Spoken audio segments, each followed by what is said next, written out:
चिखली तालुक्यातील गोद्री येथील नवीन धनगर वाडी येथे गेल्या 2 वर्षापासून महाराष्ट्र राज्य विद्युत वितरण कंपनीच्या अधिकाऱ्यांनी सर्वे केला होता।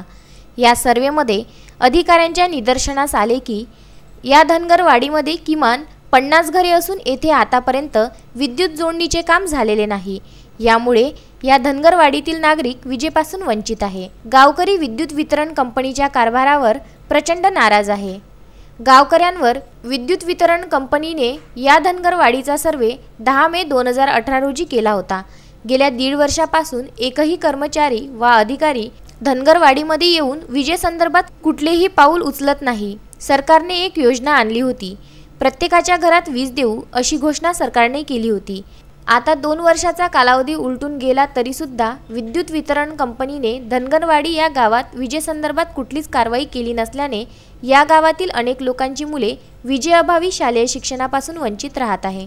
या गावामध्ये रोज अंधार असल्यामुळे जंगली जनावरांचा सुद्धा त्रास सहन करावा लागत आहे। या गंभीर बाबीकडे महावितरणने लक्ष देऊन नागरिकांचा प्रश्न तात्काळ मार्गी लावावा।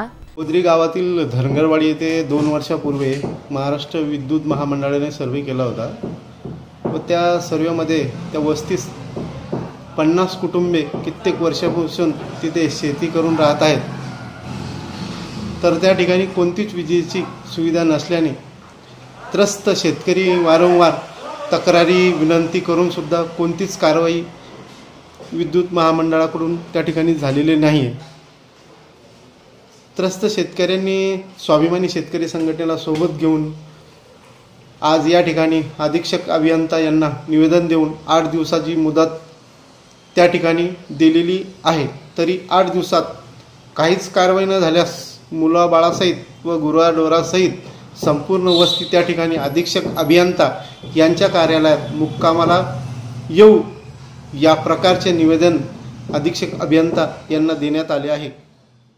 जर महावितरणने 8 दिवसाच्या आत विजेचा प्रश्न सोडविला नाही तर धनगरवाडी येथील नागरिक सहकुटुंब व गुराढोरांसह महावितरणमध्ये मुक्काम करणार।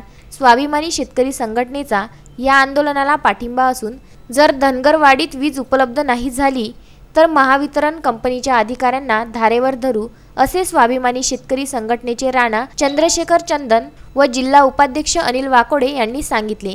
निवेदन देताना गावकऱ्यांसह स्वाभिमानी शेतकरी संघटनेचे पदाधिकारी उपस्थित होते।